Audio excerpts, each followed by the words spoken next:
Hello everyone, and welcome to another webinar by DataTill. My name is Timothy. Today we're going to be going through company setups. This is mostly based around new customers, although information here will be viable for everyone. Let us start simply by going to your company details where they can be modified. As you can see here you can put in the following as your company name, company slogan, the URL to your company's website, and images. These images, as you can see, the menu logo that appears here, your mobile logo if you have signed up for the mobile app, and your company logo as you've seen on the first page. You can also put in your email address, phone number, street address. Please take note, this email will be the email that clients see when receiving emails from your DataTill instance.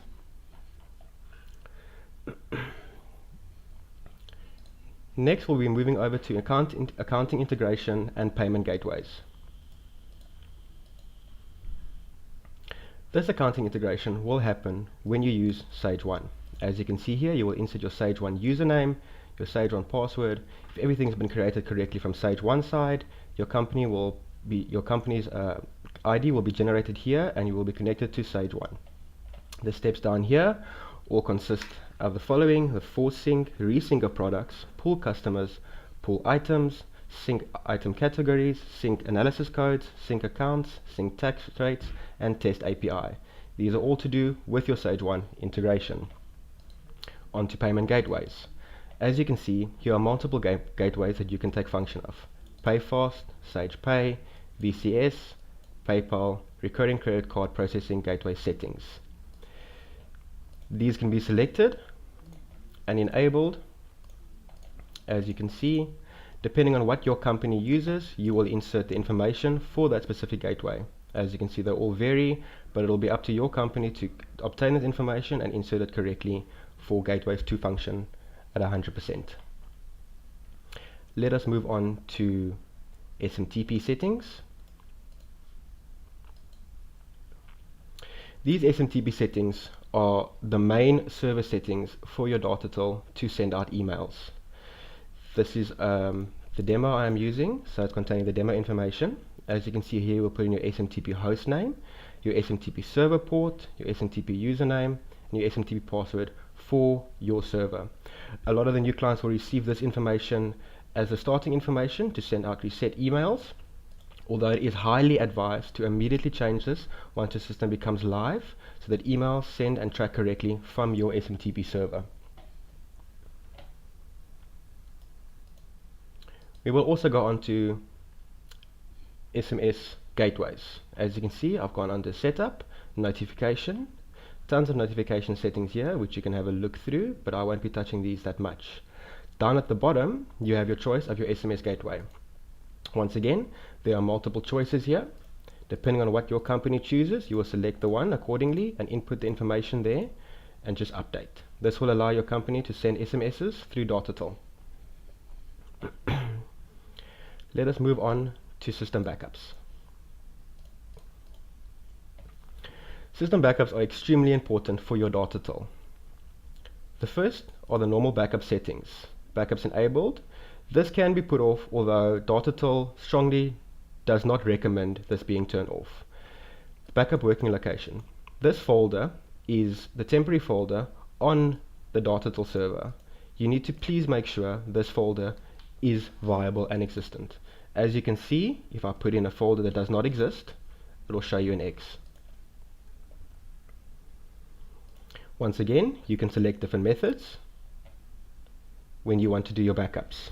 Backups defaults are at 3 AM, which you can adjust accordingly, but usually this is the best time to do a backup. FTP backups are extremely important. These are backups for your whole DataTill to send backups off-site. As you can see, I've filled in my information here as our demo. Once you have filled in your information, you need to make two steps first. One, you need to test your FTP settings. As you can see, it's been successful, and it'll show you the folders: Friday, Saturday, Tuesday, Thursday, Monday, and Sunday. This is your FTP server IP address. You can put in the full IP, or you can put in the DNS name. The server port, 21 normally for FTP, 22 for SFTP. the FTP server's username, the FTP server's password, and the FTP server folder. Please, once again, do make sure that this folder exists on your FTP server. As you see, I will change it here. And once I test it, you will see there's an error verifying the FTP folder. Do take note that your backups are extremely important. In case anything does happen to your DataTill instance, this will be the only way that DataTill is able to recover data and restore your instance to the last backup that you have done. Now we will move over to a quick but simple part, departments. In here, you can create company departments. I will quickly create one, just so you can see. Give it my name, and I will just save it. I will explain now why I have done this. Let us move on to admin users. As you can see at the moment, here is my user. Admin users will need to get created as you move along in your company. These can be done for multiple reasons, as you have your general managers, your operational managers, support, technicians, sales, accounting, and everything in between. To add a user, you simply go add user, given the line manager if you would want, so that would be me, for example. Department, as you can see, this is the department I've just done. The reason you would do this is so that you can have an accounting department and have all the accounting people correctly allocated to that department, so when it comes down to auditing, you're able to view all your accountants, all your technicians, or your salespeople. The username can get put in here. This can be anything. This would be used for that person to log into DataTill. Their full name, their email address, their mobile number, and the password they would want to use. Please note, this needs to be correct and this needs to be correct, as if it gets down to the stage where a password reset has to happen, it will either send to the email or send to the mobile number. If this is incorrect, you will have to do the following. You will have to go onto that specific person and manually input a password for them. When creating a customer as well, an admin user, please make sure you enable the correct permissions for that user. For people doing sales, you will enable sales permissions. For people doing technical work, technical permissions, and so forth. Also here are the notifications. Once again, making sure the email and the SMSs are correct is very important, as it will send those accordingly to what is set up here.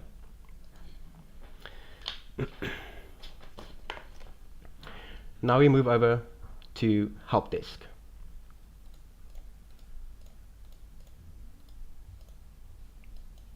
Creating a help desk is really important, as it helps define tickets as they come in, organize them, and assort them correctly so they can be assessed. I've created 4 departments here, as you can see: accounts, installers, sales, and support. Very simple to create a department. You would just give it a name, a description. You can also make it admin only. On this department, you will then add the correct admin user for that department. Once he is added, you can set him as supervisor or not, and then just update. I will get back to this in a moment.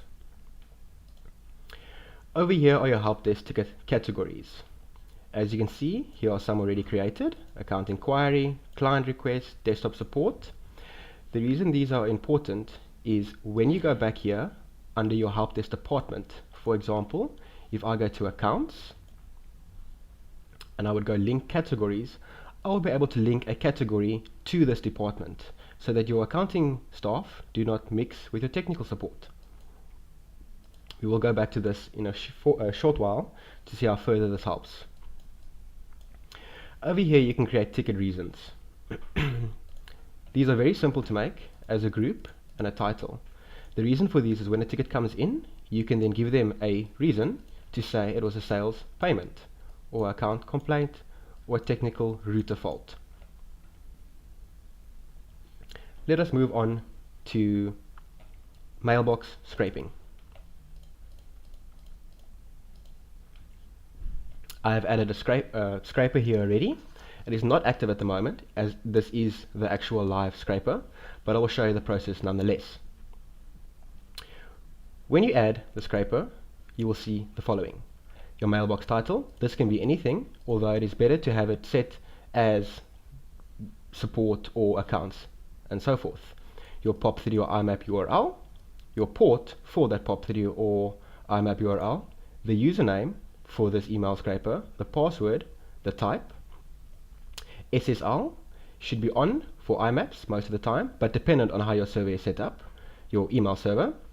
Delete after read also doesn't have to always be on, but can be.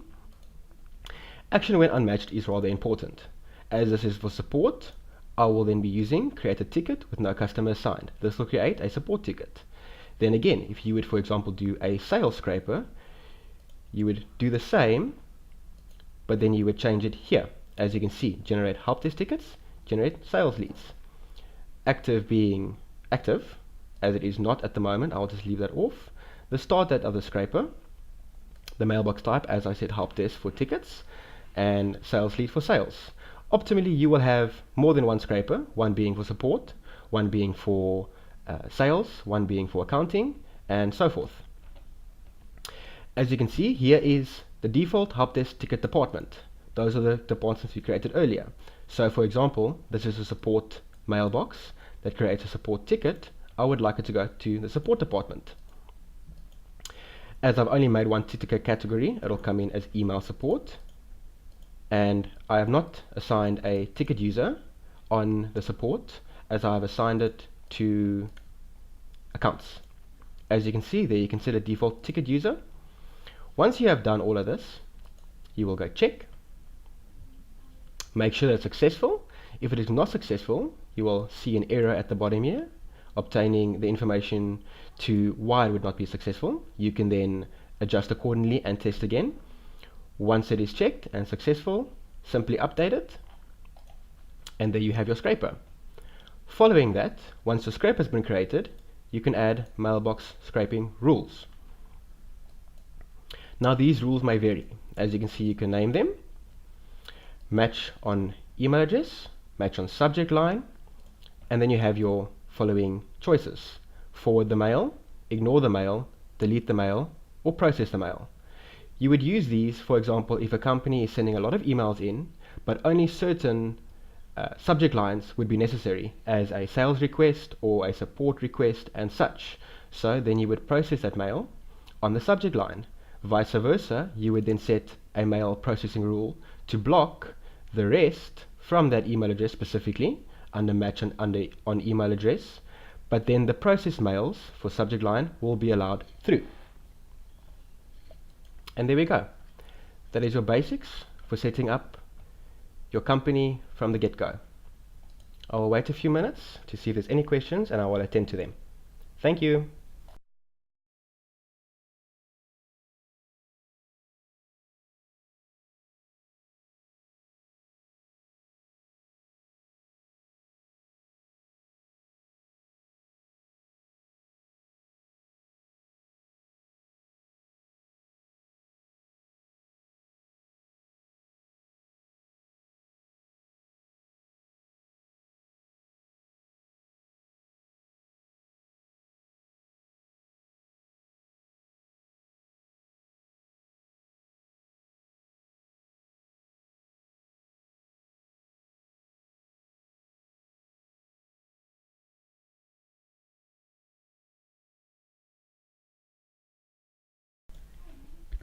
Hi everyone. Okay, no questions have come in. If you feel you need to ask a question, please feel free to email in.